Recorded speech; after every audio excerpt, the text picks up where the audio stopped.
Buen día, Quinto, ¿cómo están? Bueno, vamos a continuar con el taller de comunicación, cultura y sociedad con su dictado. Hoy tenemos una clase eh, especial, entre comillas. Yo siempre digo que vamos con la positiva, clases sencillas, medianamente charlando un poquito nos entendemos. Bueno, hoy es una clase que quizás hay que prestarle un poquito más de atención porque no son cosas tan de nuestro, no son discusiones que tengamos tanto en nuestro cotidiano. Entonces, por ahí hay algunos términos a los que hay que prestarle un poquito de atención.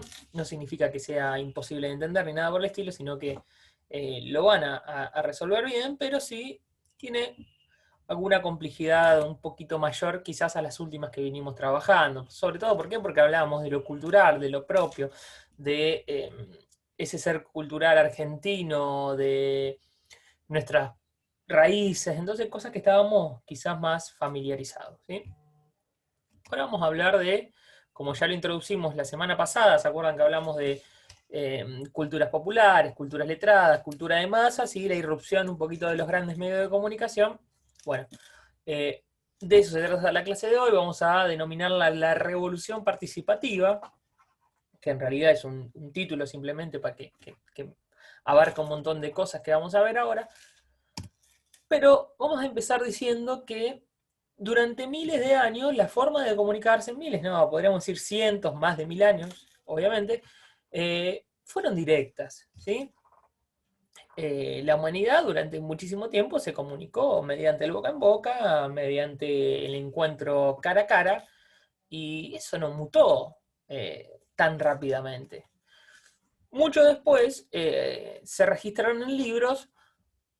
Sí, ahí cambió, sí, hubo un gran avance en los modos de comunicación y de transmitir conocimientos y tradiciones y lo que fuese, pero los libros, como bien sabemos y ya lo charlamos varias veces, no accedían la gran mayoría de las personas. Era difícil, era primero o se tenía que disponer de mucho poder político, económico para saber leer, para saber escribir, y segundo, si no, estaba muy relacionado a la figura de la iglesia, pero no era algo de lo cotidiano de las personas, ¿sí? Con el invento de la impresión, perdón, automáticamente a los pocos meses no todo el mundo accedía a un libro, ¿sí? Sino fue un proceso largo.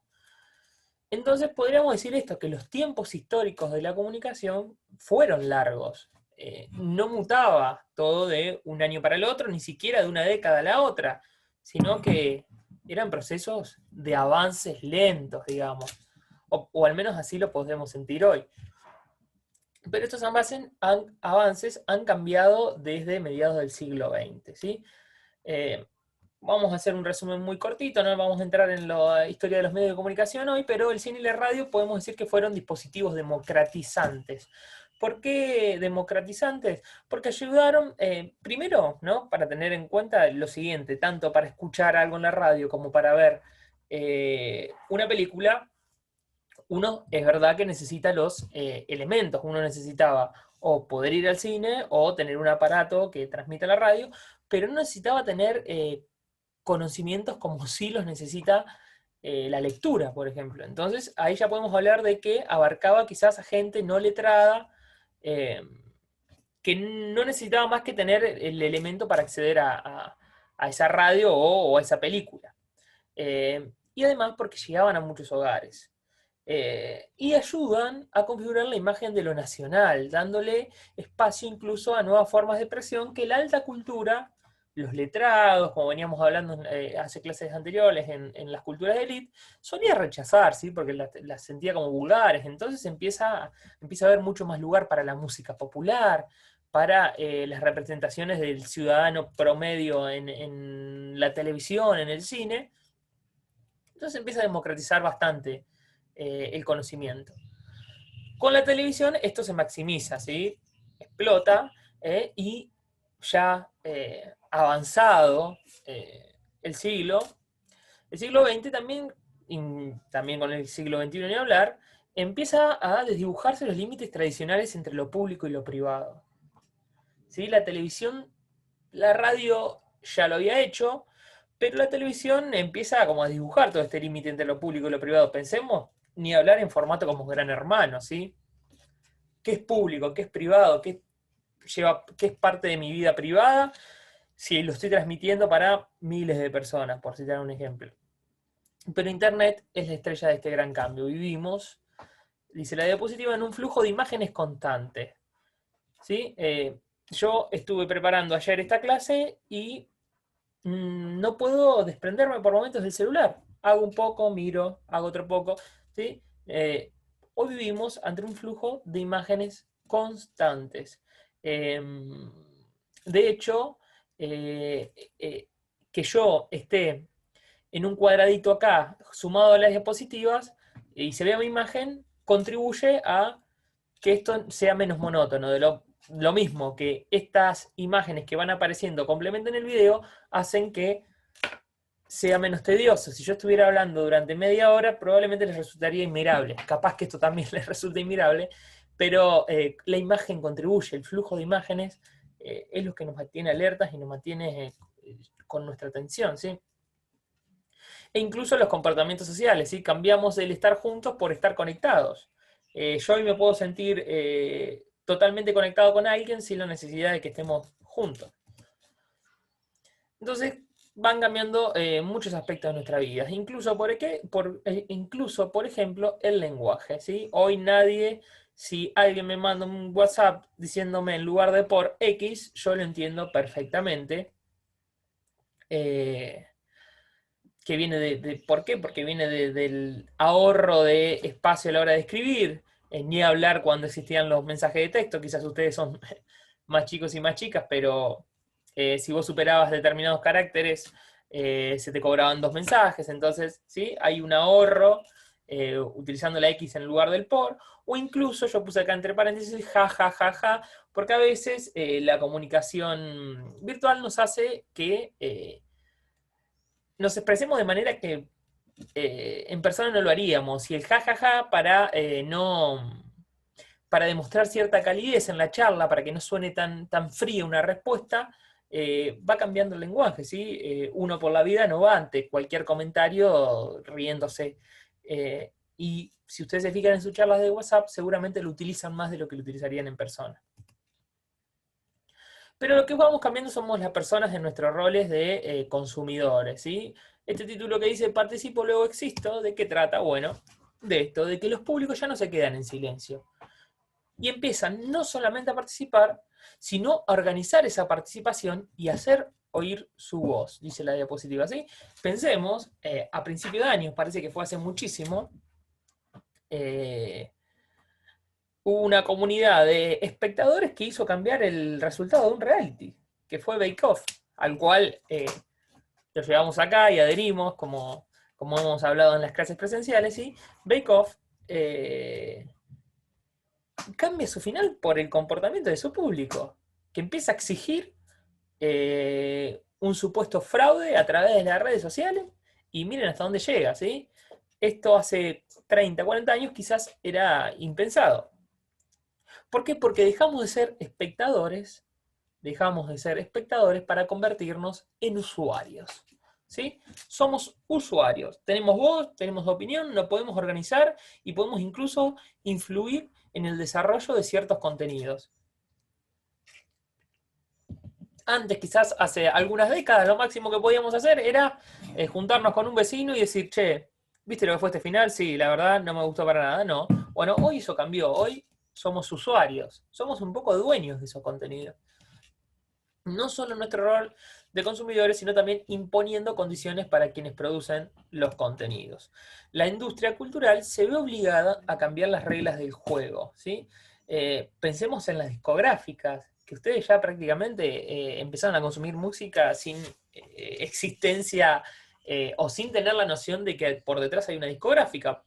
Aplicaciones como Ares, a las que no sé si llegaron a utilizarla, pero Ares era una aplicación que muy sencillamente te permitía descargarte cualquier canción a tu computadora, o Spotify, modifican por completo la industria discográfica, ¿sí?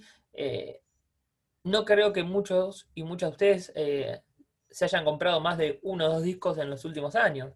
De hecho, no solo las discográficas, sino a los artistas los obliga a cambiar. Fíjense que hoy son pocos los artistas quizás algunos muy reconocidos, ya con una espalda bastante amplia, pero son pocos, diría que casi nulos, los que esperan a lanzarse un disco sin hacer ningún tipo de adelanto. Hoy lo que se van haciendo son temas, ¿sí?, aislados, se van colgando en las redes y después conforman el disco. Quizás no se van subiendo todas las canciones, no, pero sí hay 2 o 3 cortes que se adelantan porque el público ya no puede esperar 3 años, ¿sí?, sin tener ningún tipo de noticia de su artista. Páginas como Cuevana, la de película, pone en la pantalla de nuestras casas películas que incluso están en el cine, ¿sí? Esto cambia la industria cinematográfica. Hay muchos vacíos legales que los usuarios empezamos a oler y empezamos a usarlos a nuestro favor, ¿sí? Entonces, hasta acá vamos a ir por el momento charlando de cómo los usuarios fuimos cambiando, cómo los consumidores nos transformamos en usuarios y cómo algunas industrias culturales debieron transformarse también. Entonces, vamos a hablar de estos nuevos medios, o la nueva versión de los medios, preguntas y experimentación.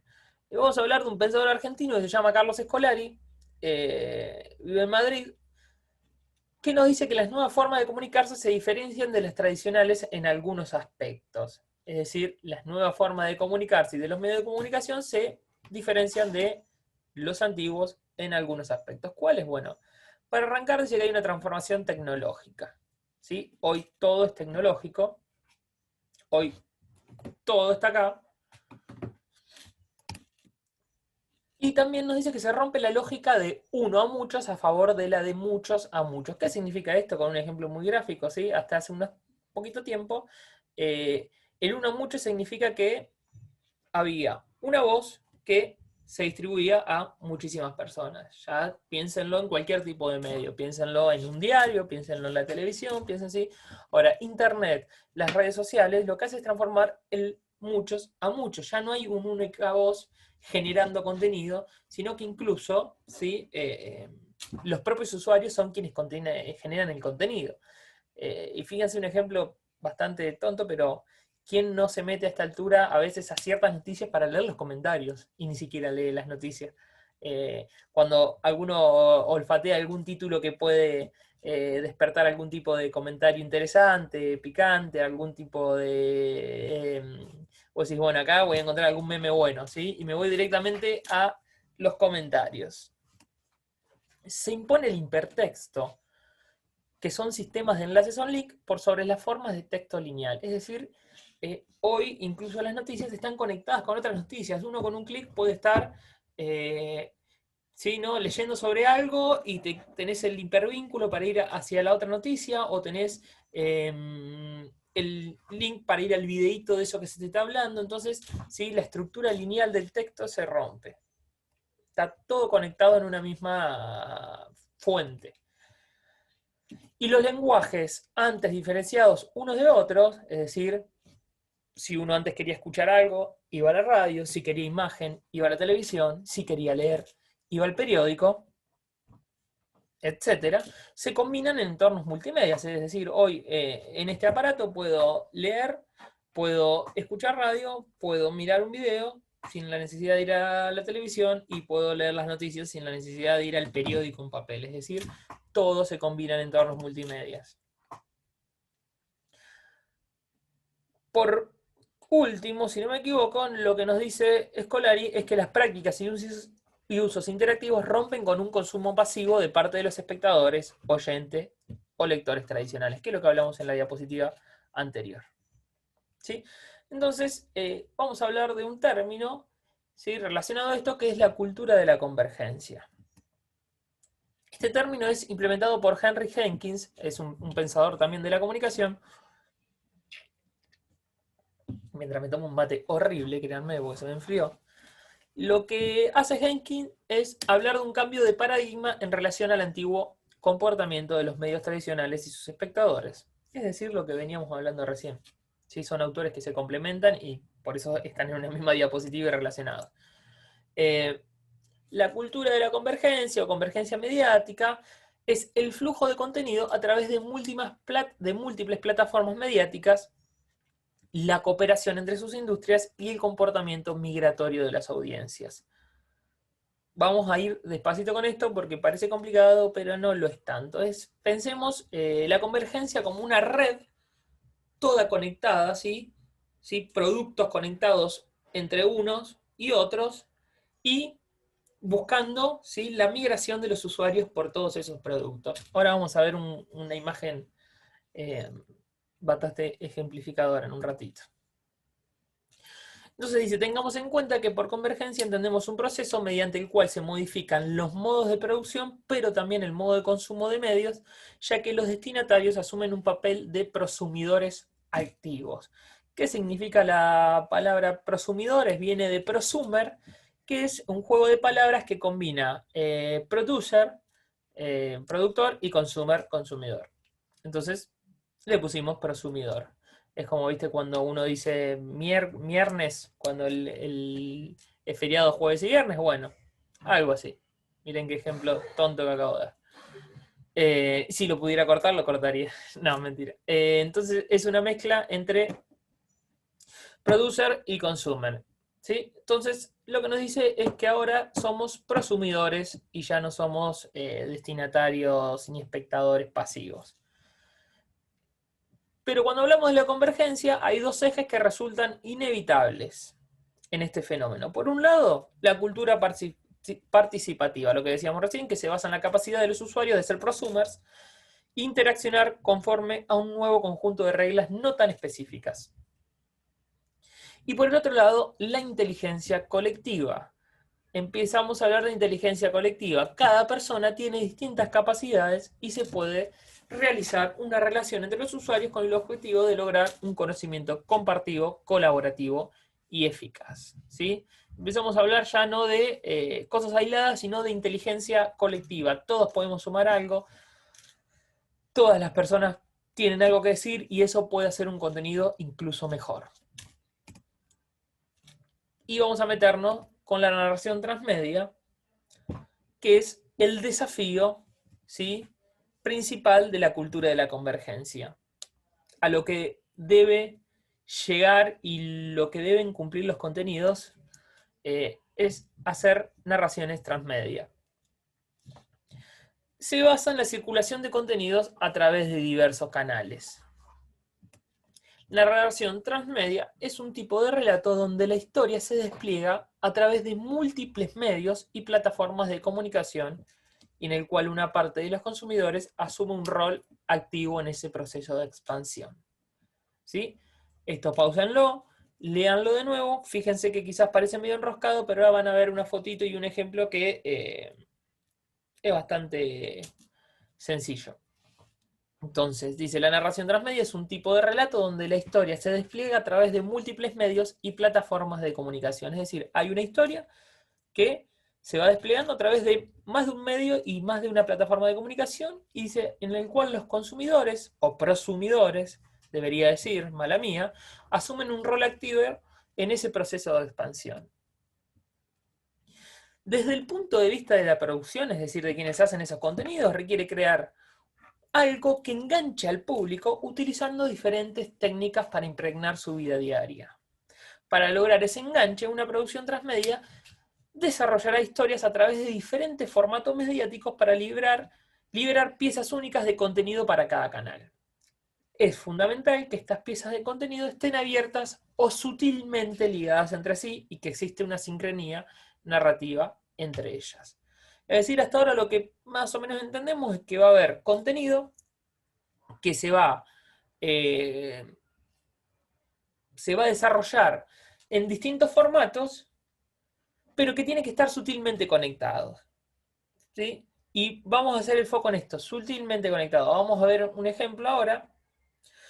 Pero antes vamos a decir que para que el contenido del relato funcione, el usuario debe recorrer las distintas plataformas invirtiendo tiempo y esfuerzo y así lograr una experiencia más profunda. Y acá tenemos un dibujito que lo ejemplifica, ¿sí? ¿Qué es la narrativa transmedia? La narrativa transmedia tiene dos rasgos distintivos. Vamos a resumiendo, ¿sí? Se trata de un relato que se cuenta a través de múltiples medios y plataformas. Fíjense que tenemos un libro, fíjense que tenemos la tele, fíjense que tenemos el cine y tenemos un joystick acá, ¿sí? Que podría ser de la Play. No, está imitando un control de la Play. Cada medio hace un aporte a la construcción del mundo narrativo. Las aportaciones de cada medio y plataforma de comunicación difieren entre sí. Dice, cada medio hace lo que mejor sabe hacer. Una historia puede ser introducida en un largometraje, expandirse a la televisión, novelas y cómics, y este mundo puede ser explorado y vivido a través de un videojuego. Cada franquicia debe ser lo suficientemente autónoma para permitir un consumo autónomo. O sea, no debe ver la película para entender el videojuego y viceversa. Y vamos a pensar en, se me ocurre hoy, Harry Potter. Vamos a ponerlo como ejemplo, ¿no? Ahora les voy a mostrar otro ejemplo, ¿no? Pero pensemos, Harry Potter es un libro, ¿sí? La verdad no tengo data de si hubo alguna adaptación, algo relacionado a la televisión, pero sí, sí, al cine, claramente, y sí también a los videojuegos. Eso es un contenido transmedia. Y todo está relacionado, porque obviamente que quien haya leído el libro va a tener una experiencia mucho más significativa a la hora de ver la película, porque va a entender pequeñas cosas que quienes no leímos los libros y vemos la película no. Y lo mismo del videojuego. Ahora, lo que no puede pasar es que vos quieras jugar al juego de Harry Potter sin haber visto la película o sin haber leído el libro y no entiendas nada. ¿Por qué? Porque la conexión es sutil y lo que hace es que los fanáticos y quienes consumieron todas las cosas tengan una mejor experiencia, pero de ninguna manera puede hacer que quedes por fuera de eso. Y acá les voy a mostrar otro ejemplo, miren. Vamos a ir acá y tenemos, ¿sí?, a Samba. No sé si alguna vez la han visto en Canal Encuentro. Samba viene a trabajar hechos históricos con una mirada más latinoamericana de la que quizás existía hace unos años.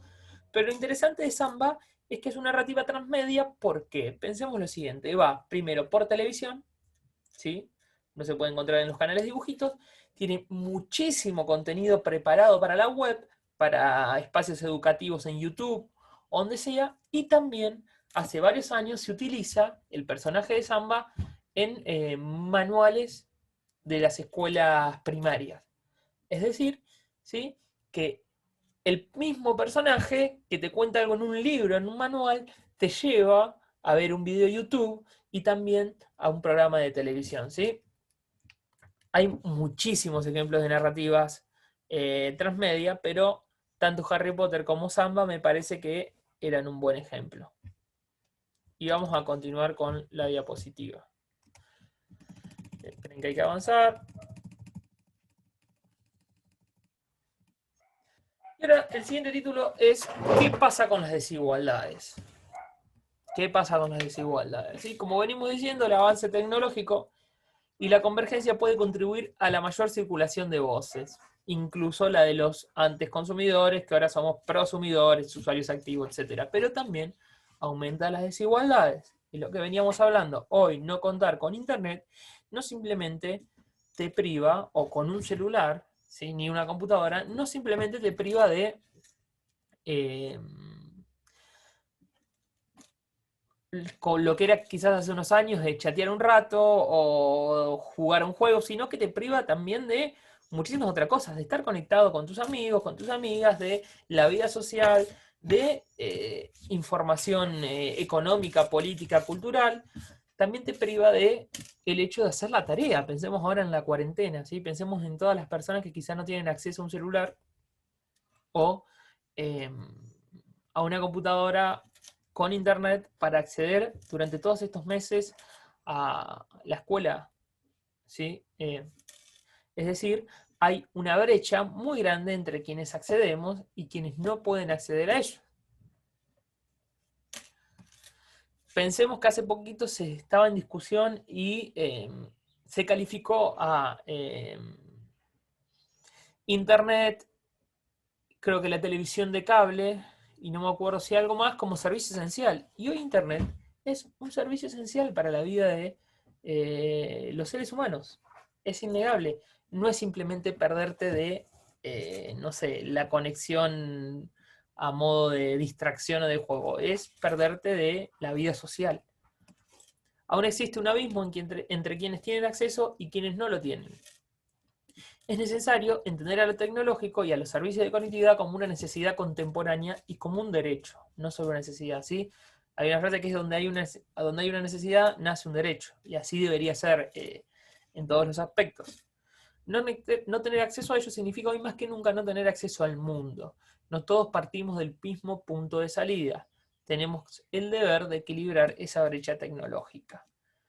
Porque el no tener acceso durante años hace también que si vos el día de mañana tenés el acceso, tengas que aprender un montón de cosas todas juntas. Es decir, no todas las personas salen del mismo punto de partida y en este contexto se ve más que ejemplificado en lo que es la educación, lo que hablábamos recién de la cuarentena.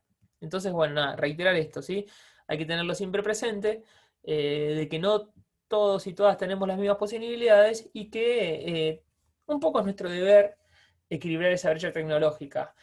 Probablemente no tengamos la oportunidad de nosotros de equilibrarla, pero sí de exigir que así se haga. Y vamos con el trabajo práctico de esta semana. Primero, ¿sí? Lo que le voy a pedir es que piensen en un ejemplo de espectadores que dejaron de ser pasivos para convertirse en usuarios activos. Podés basarte en una experiencia personal. ¿Sí? Yo hoy lo hice con, por ejemplo, el final de Bake Off. Piensen en alguna otra experiencia que se les ocurra. Pueden chusmear también por la web. No tengo problema con eso. Lo que sí no quiero es que me copien y me peguen algo que encuentren. ¿Sí? Traten de pasarlos a sus palabras, entender esos ejemplos. Segundo, ¿qué entendiste del término convergencia mediática? ¿Sí? Van para atrás, miran el video, las diapositivas, si quieren se los mando también, y me dicen que entendieron. Lo mismo, ¿sí? No copien y peguen lo que es. Prefiero que me hablen con sus palabras como siempre lo hacen y que me cuenten la posta de qué entendieron con el término convergencia mediática. Y por último, busca un ejemplo de narrativa transmedia y contame un poco de qué trata ese ejemplo, ¿sí? Y también la narrativa transmedia. Puedes adjuntar imágenes si querés. Di dos ejemplos yo, uno fue Samba y otro fue Harry Potter. No usen esos, porque como que pierde un poco el chiste, pero también van a encontrar muchos, si piensan en las cosas que han consumido, van a encontrar muchísimo. Estoy seguro que han consumido películas, series y un montón de cosas que pueden ser calificadas como narrativa transmedia. Adjunten alguna imagen si tienen a mano y me cuentan un poquito. Y también, lógicamente, en la web va a haber ejemplos. Ahora, nada, me gustaría esto, que busquen un poquitito y que lo entiendan y que no me pongan simplemente el nombre y listo. No más que eso, eso es lo último que les voy a pedir. Espero que se entienda la clase de hoy. Les comenté que era un poquito más quizás, no sé si complicada, pero hay que tenerle un poquito más de atención que quizás a las últimas que veníamos dando, que eran más de nuestras cosas de la vida cotidiana, pero no tengo duda de que van a poder resolver el trabajo y entender los contenidos. Un poco ya lo veníamos charlando. Saben que ante cualquier duda me pueden escribir al Classroom, pueden escribir al mail, también al celu, no tengo ningún tipo de problema con esas cosas. Así que les mando un saludo, que tengan buen finde y nos estamos encontrando la semana que viene.